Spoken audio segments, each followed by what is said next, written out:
কি গো রতনদা, এই বৃষ্টির মধ্যে বাজারের দিকে আসলে যে?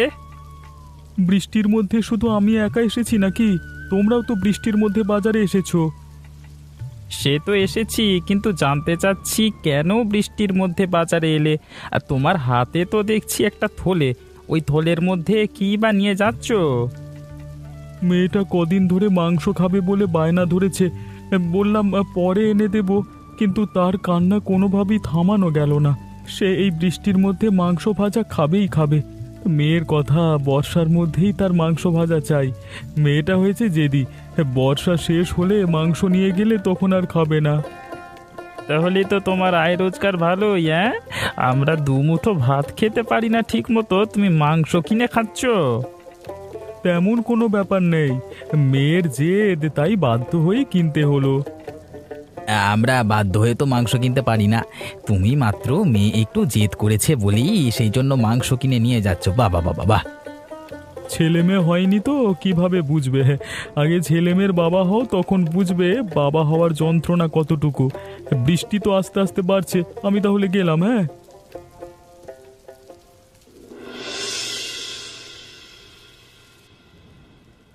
তোমাকে কত করে বললাম এমন বর্ষার মধ্যে বাজারে যেতে হবে না, বৃষ্টি কমে গেলে তখন যেও।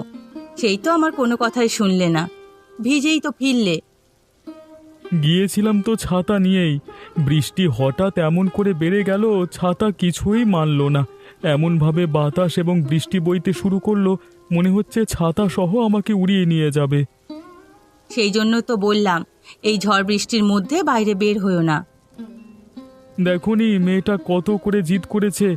এখন যদি আমি বাজারে না যেতাম তাহলে মাংস আনতাম কোত্থেকে মেয়ের জন্য? এমন করে মেয়ের জেদ সবসময় শুনতে হয় না। তুমি তো আর বাবা নও, আমি হচ্ছি মেয়ের বাবা। মেয়ে কিছু বললে, না এনে দিতে পারলে, সেটা আমার কতটা খারাপ লাগে তুমি কি বোঝো? তা আমার মেয়েটা কই? ওকে তো দেখছি না। তোমার মেয়ে হয়তো বা কারোর বাড়িতে খেলতে গিয়েছে, ঝড় বৃষ্টির মধ্যে এখনো ঘরে ফেরেনি। কি বলছো তুমি? এত ঝড় বৃষ্টির মধ্যে কার বাড়িতে আছে? চিন্তা করতে হবে না, হয়তো বুড়িমার বাড়িতেই আছে। সেখানে ছাড়া তো আর কোথাও যায় না। তাহলে কি আমি মাংসগুলো রান্না করে ফেলবো নাকি? না না গিন্নি, মাংসগুলো এখন রান্না করো না, মাংসগুলো হাঁড়ির মধ্যে রেখে দাও। মেয়েটা আসলে প্রথমেই মাংস দেখতে চাইবে। তুমি যদি এখনই মাংসগুলো রান্না করে ফেলো, তো দেখতে না পেয়ে আবার জেদ করবে। আমার সাথে এত কিছু হলে আমি এত সামলাতে পারবো না বাবু। তোমার মাংস রান্না করতে হবে না তোমাকে। আচ্ছা ঠিক আছে, আমি রেখে দিচ্ছি। তোমার মেয়ে আসুক, তারপর ওকে দেখিয়ে রান্না করব। এই ভোলানাথ দা, এই রতনের প্রতিবেশী হয়ে একটা ঝামেলার মধ্যেই আছে। সালা নিজে তো শান্তিতে থাকছে, আমাদের শান্তিতে থাকতে দিচ্ছে না। কেন রে লালটু, রতন আবার কি করলো? ওই রতন কি করলো সেটা এখনো তুমি বুঝতে পারছো না? আরে না না, আমি তো কিছুই বুঝতে পারছি না। তুই কি বুঝতে পারছিস সেটা আমাকে বল, তাহলে তো আমিও বুঝতে পারবো। মাঝে মাঝে কিছু কথা দাদা তুমি বুঝেও বোঝো না। ওই রতনের জন্য তোমার আমার দুজনের ক্ষতি হবে, সেটা কি তুমি বুঝতে পারছো না? আরে আমি অত তোর মতো বুঝি না রে, একটু বুঝিয়ে বললে তো বুঝি বাবা। ওই রতন প্রত্যেক দিন ভালো ভালো বাজার করে সেগুলো বাড়িতে নিয়ে রান্না করে। তা আমাদের বাড়িতে সেই রান্নার ঘ্রাণ চলে আসে সারাক্ষণ। সেইগুলো নিয়ে আমার বউ কানের কাছে ঘ্যান ঘ্যান ঘ্যান ঘ্যান ঘ্যান ঘ্যান করে কথা শোনায়। আজকে নিশ্চয়ই আর আস্ত রাখবে না, বউয়ের কথা শুনতে হবে। তুই এই একটা মনের কথা বলেছিস রে, তোর বৌদিরও একই অবস্থা। সারাক্ষণ বলে রতন একা মানুষ, এত কাজ করে, তোমরা দুই ভাই মিলে কি করো? কিছুই কি করতে পারো না? হ্যাঁ, রতনকে দেখো, দিয়ে কিছু শেখো। আজও একই অবস্থা হবে, কিভাবে বাঁচতে পারি বলতো? আমার কাছে একটা বুদ্ধি আছে দাদা, আমরা রাতে গিয়ে ওর বাড়ি থেকে মাংস রান্নার হাঁড়িটা নিয়ে আসবো। বাহ, তুই একটা ভালো বুদ্ধি দিয়েছিস তো। রাতে আস্তে করে তাহলে আমাকে ডাক দিস, বৌদি যেন শুনতে না পায়। আচ্ছা ঠিক আছে দাদা।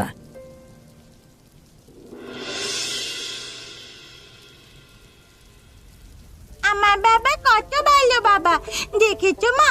আমি বলেছিলাম বাবা আমার কোনো কথাই শুনবে না, আমার জন্য মাংস আনবে না। এখন দেখেছো কার কথা শুনেছে বাবা? হ্যাঁ, তোর কথাই শুনেছে, আমার কোনো কথাই শুনছে না। কথা শুনবেও না। আমি যে বাবার মা, আমার কথাই তো বাবা শুনবে। বলো বাবা, শুনবে না?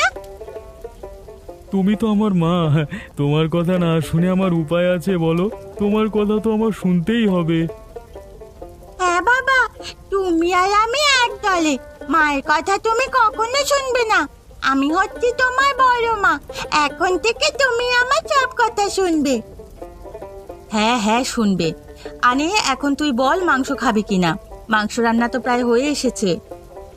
এই সব মাংস আমি একা খাবো। রান্না শেষ করো। এখন অল্প একটু খাবো, তারপর বাকিটা রাতে খাবো। কাল সকালে খাবো, দুপুরে খাবো, খেতেই থাকবো। এই মাংস থেকে তোমরা একটুও ছুঁয়ে দেখবে না। এই মাংস আমার। যদি তোমরা কেউ ভুলেও আমার মাংস খেয়ে ফেলো, তাহলে কিন্তু আমাকে আবার নতুন করে মাংস এনে দিতে হবে। হ্যাঁ রে মা, তোর সব কথাই আমি শুনবো। শুনেছো? তোমার মেয়ের কথা শুনেছো? লাই দিয়ে দিয়ে মেয়েটাকে মাথায় তুলে ফেলেছো। আহা গিন্নি, মেয়েটা হয়তো অনেক বেশি করেই মাংস খেতে ইচ্ছে করেছে, সেই জন্যই সবটা নিজে খেতে চাইছে। সমস্যা নেই মা, সবটা তুই খাবি, তোর জন্যই সবটা রেখে দেওয়া হবে। এই তো আমার ভালো বাবা। আমার বাবা পৃথিবীর সবচেয়ে ভালো বাবা।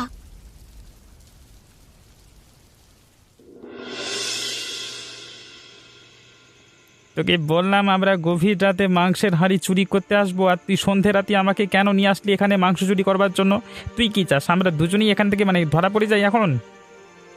ভেবেছিলাম তো গভীর রাতে আসবো, পরে মনে পড়লো গভীর রাতে এসে কোনো ফায়দা নেই, তাই তোমাকে এখনই ডেকে নিয়ে আসলাম। ওরে তোর জন্য তো বইয়ের হাতে মার খাবো রে গাধা। ওরে ডাকছিস দেখে আমাকে বলছে ডাকছে কেন? আমি কোনো রকম একটা ছুতো দিয়ে বেরিয়ে এসেছি। অন্যদিকে আমার বউ আমাকে জ্বালাচ্ছে, পাশের বাড়ি থেকে মাংসের ঘ্রাণ আসছে। কার জন্য? তার জন্য আমার জ্বালা আবার কি করব বলো? তার জন্য এত সন্ধ্যা সন্ধ্যা চলে আসবো যদি ধরা পড়ে যাই? সেই জন্য সন্ধ্যায় আসিনি।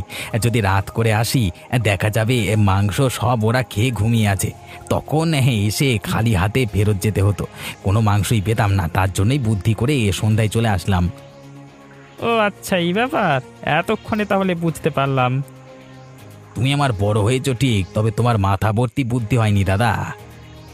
আমি কিন্তু তোর বড়, হ্যাঁ, আমাকে অপমান করিসনি। আচ্ছা ঠিক আছে ঠিক আছে, আস্তে কথা বলো। ঘরের মধ্যে ওরা হয়তো জেগেই আছে, এখনো রাতের ভাত খায়নি। তার আগেই চলো দুজনে গিয়ে রান্নার হাঁড়িটা নিয়ে আসি।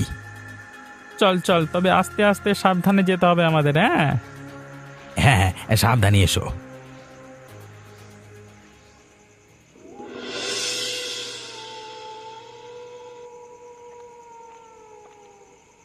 গিন্নি, তুমি না রান্নাঘরে মাংসের হাঁড়ি আনতে গেলে, তাহলে খালি হাতে ফেরত এলে কেন? কিভাবে যে তোমাকে কথাটা বলবো। আহারে, তুমি এভাবে আমতা করছো কেন? মাংসের পাতিল কেন আনলে না সেটা বলো। আমরা দুজন মাংস খাবো বলে বসে আছি। কিভাবে যে তোমাকে কথাটা বলবো, আমি রান্নাঘরে গিয়ে দেখি মাংসের হাঁড়িটা সেখানে নেই। কি বলছো তুমি গিন্নি? তুমি কি পাগল হয়ে গেছো নাকি? রান্না করতে গিয়ে মাংসের হাঁড়ি কোথায় যাবে? তুমি ভালো করে খুঁজে দেখেছো তো, নাকি না খুঁজে এখানে এসে বলছো খুঁজে পাচ্ছি না? আমি কি অন্ধ হয়ে গেছি নাকি? এইটুকু তো রান্নাঘর, সবটাই আমি ঠিকঠাকভাবে খুঁজে দেখেছি, কোথাও সেই মাংসের হাঁড়িটা খুঁজে পাচ্ছি না। এ কি বলছো? মাংসের হাঁড়িও কি চুরি হয়ে যেতে পারে নাকি? নাকি কুকুর এসে খেয়ে নিল? কুকুরে খেয়ে নিলে অবশ্যই হাঁড়িটা সেখানে পড়ে থাকবে, চারিদিকে মাংসগুলো ছিটিয়ে থাকবে। এর আগে কখনো শুনিনি তো মাংসের হাঁড়ি চুরি হয়ে যেতে। আজব একটা ব্যাপার। তাহলে কি আমি মাংস খেতে পারবো না বাবা? দেখছিস না মাংসের হাঁড়ি চুরি হয়ে গেছে? তাহলে মাংস কিভাবে খাবি, বুঝতে পারছিস না? না না বাবা, আমি মাংস খাবো। আমাকে মাংস এনে দাও। মা নিশ্চয়ই সব মাংস খেয়ে নিয়েছে। শুনেছ তোমার মেয়ের কথা? আরে আরে, ওর কথা তুমি ধরছো কেন? বাচ্চা মানুষ, তুই কাঁদিস না। আমি তোর জন্য নতুন মাংস এনে দেব। আমি এটাও দেখে ছাড়বো কারা এই মাংস নিয়েছে।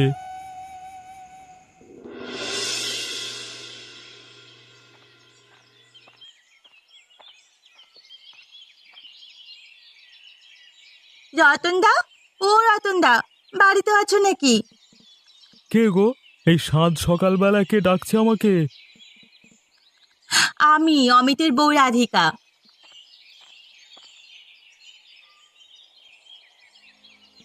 কি গো রাধিকা বৌদি, এত সকাল সকাল তুমি আমাদের বাড়িতে হঠাৎ কি মনে করে? কিছু হয়েছে নাকি? বড় বিপদে পড়ে আপনার কাছে এসেছি। আপনার মাসতুতো ভাই অনেক অসুস্থ। কোনো কুল কিনারা আর না পেয়ে শেষ পর্যন্ত আপনার কাছেই আসলাম।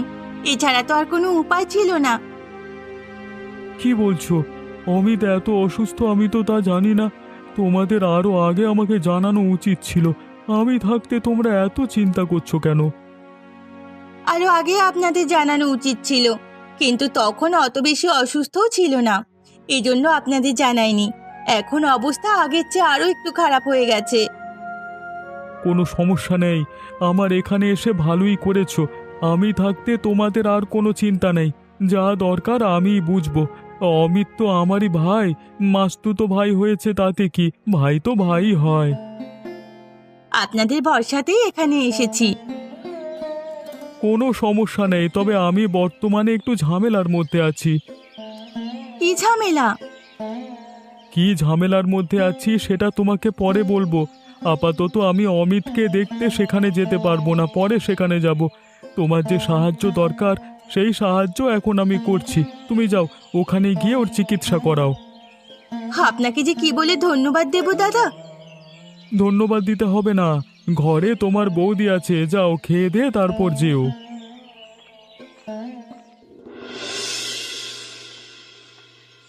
কি গো বুড়িমা, কোথায় যাচ্ছ তুমি?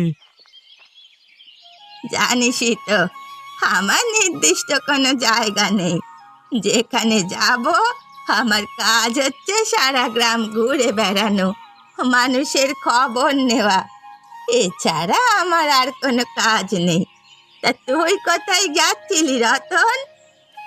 বুড়িমা, আমি তো তোমার বাড়িতেই যাচ্ছিলাম। কেন রে রতন, আমার বাড়ি কি কাজে যাচ্ছিলি? আজকাল তো তোমাকে দেখাই যায় না। কতদিন আগে আমার বাড়িতে গিয়েছিলে, তা কি মনে আছে নাকি ভুলে গেছো? আমি তোদের বাড়িতে ঠিকই যাই, তুই তো কাজ কামে ব্যস্ত থাকিস, সেজন্য তোর সাথে দেখা হয় না। মালতীকে গিয়ে জিজ্ঞেস কর আমি যাই কিনা। ও আচ্ছা, সেই জন্যই হয়তো তোমাকে দেখতে পাইনি। তা বললি না যে, আমার খোঁজ কেন করছিস তুই? আমার একটা খবর জানবার ছিল তোমার কাছ থেকে। তুমি তো সারা গ্রাম ঘুরে বেড়াও, অবশ্যই তোমার কাছে সব খবরাখবর থাকবে, তা আমি জানি। হ্যাঁ, সব খবরাখবরই থাকে। তুই কি জানতে চাচ্ছিস সেটা বল। গতকাল রাতে আমার বাড়ি থেকে মাংস সহ হাঁড়ি চুরি হয়েছে। তা কারা এই মাংস চুরি করতে পারে সে ব্যাপারে তোমার কি কোনো ধারণা আছে বুড়িমা? কি বলছিস? মাংস সহ হাঁড়ি চুরি হয় নাকি? কখনো হয়নি, এখনই হয়েছে। এখন তোমার কাছে খবর আছে নাকি সেটা বলো। আমি তো তেমন কিছু জানি না, তবে আমার বাড়ির পাশে ভোলানাথ ও লালটুর বাড়ি থেকে মাংস রান্নার ঘ্রাণ পেয়েছি। ওদের যা অবস্থান, মাংস কেনার সাধ্য নেই। প্রমাণ ছাড়া তো কিছু করা যায় না। তুই যখন আমাকে বলেছিস, দেখি আমি তোর জন্য কি করতে পারি। তুই যা, বাড়ি যা।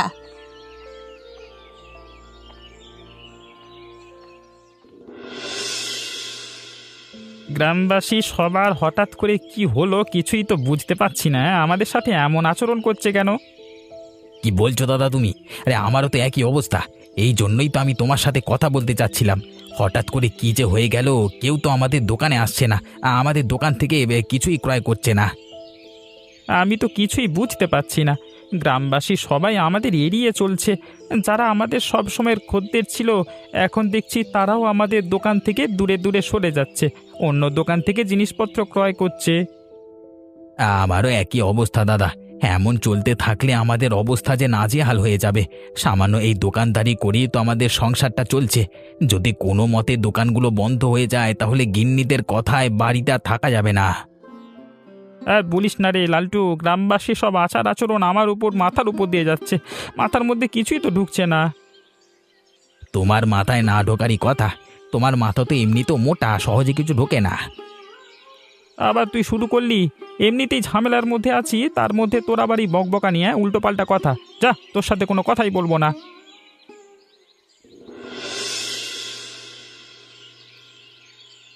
বুড়িমা, তোমার কাছে কি কোনো জাদু আছে নাকি? কিরে রতন, আমার কাছে আবার জাদু আসবে কোত্থেকে? আজকে হঠাৎ বলছিস আমার কাছে নাকি জাদু আছে? তা কি জন্য এ কথা বলছিস তুই? লালটু এবং ভোলানাথের দেখছি খারাপ অবস্থা। দুজন মিলে বাজারে বসে কাঁদছে। সব কিছুই যে তোমার কামাল সেটা তো আমি ভালো করেই বুঝতে পারছি। তা কি এমন জাদু করলে যে ওদের এই নাজেহাল অবস্থা হলো? আমি কিছু করিনি, যা করার গ্রামবাসী করেছে। গ্রামবাসী সবাই তো আর হঠাৎ করে এমন আচরণ করতে পারে না। নিশ্চয়ই তুমি কিছু না কিছু একটা বলেছ, সেই জন্যই গ্রামবাসী ওদের থেকে মুখ ফিরিয়ে নিয়েছে।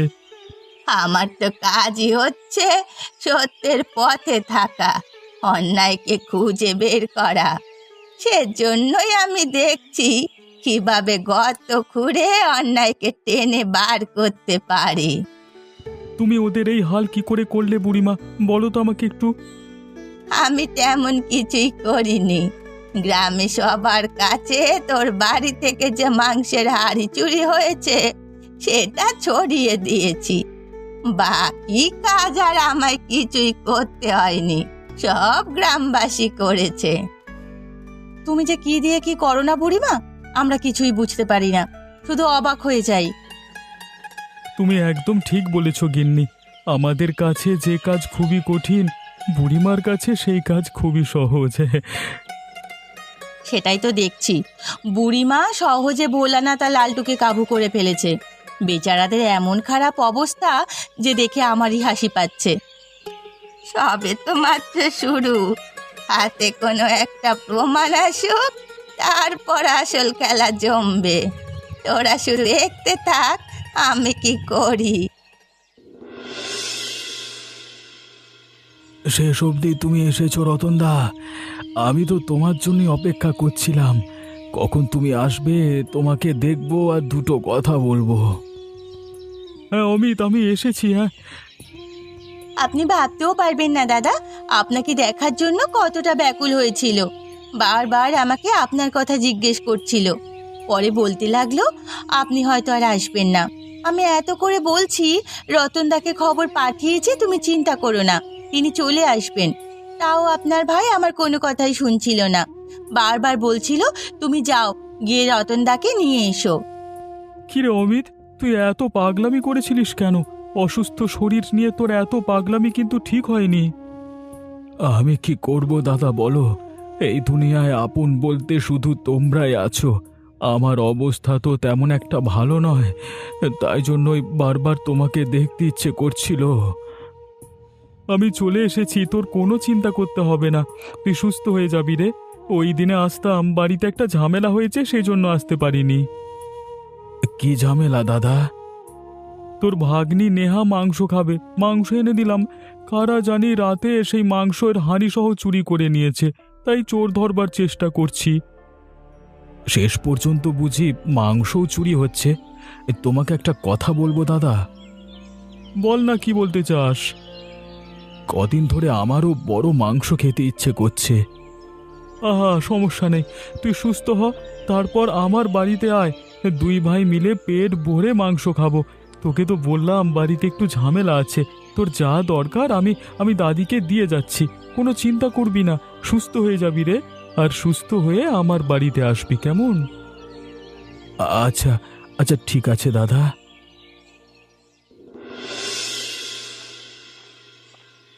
রতন, এই রতন, বাড়ি আছিস নাকি? তোর জন্য একটা ভালো খবর নিয়ে এসেছি, এদিকে আয়, শুনে যা। বাবা, ও বাবা, বুড়িমা তোমাকে ডাকছে, এদিকে এসো তো।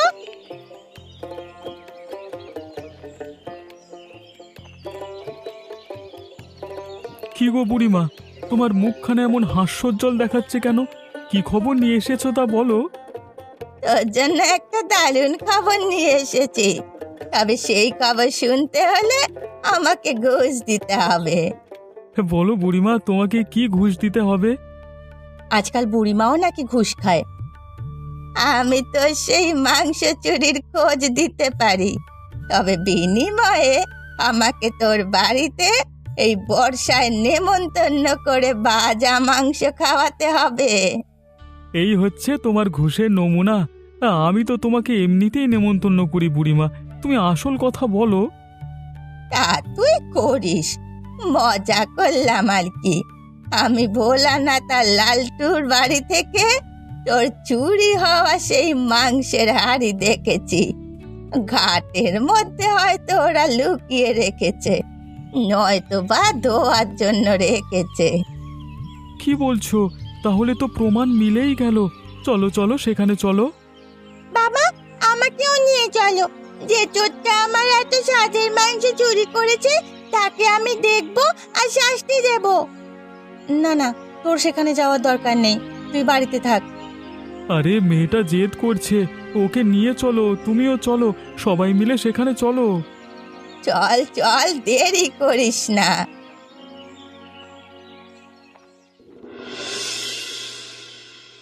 কি হলো কি?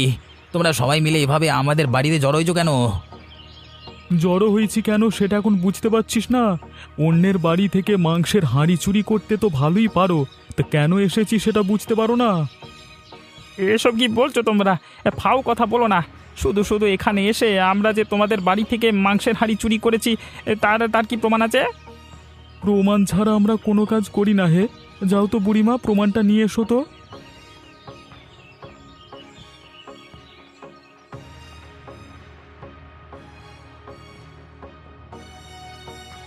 এই তো আমার হাড়ি, এটাই তো আমাদের হাড়ি। কিরে ভোলানাথ, লালটু, প্রমাণ হলো তো? আমাদের ভুল হয়ে গেছে, তোমরা আমাদের ক্ষমা করে দাও। আমরা আর কখনো এমনটা করব না। না না বাবা, এদের ক্ষমা করবে না। আমি যে মাংস খেতে চেয়েছিলাম এরা সেগুলো চুরি করেছে। চোরদের শাস্তি দাও। এমনিতেই আমরা অনেক শাস্তি পাচ্ছি, গ্রামের সবাই মিলে আমাদের শাস্তি দিচ্ছে। আমাদের দোকান চলছে না, কোনো খদ্দের নেই, অভাবে মরছি। তোমরা দয়া করে নতুন কোনো বড় শাস্তি দিও না। রতন, ওরা এমনিতেই শাস্তি পাচ্ছে, তা সত্য কথা। তা ওরা যেহেতু এত বড় অন্যায় করেছে, ছোট আকারে শাস্তি দে ওদের। বুড়িমা, তুমি যেহেতু বলছো সেহেতু আমি আর কিছু বলবো না। তুমিই বলে দাও ওদের শাস্তি কি হতে পারে। ওরা যে পরিমাণ মাংস চুরি করেছে তার দ্বিগুণ পরিমাণ টাকা বা মাংস তোদের দেবে। সাথে আমাদের নদীতে 7 বার ডুব দিয়ে বলবে আমরা কখনো আর এমন অন্যায় কাজ করব না। এই তো শাস্তি হয়েছে বুড়িমা।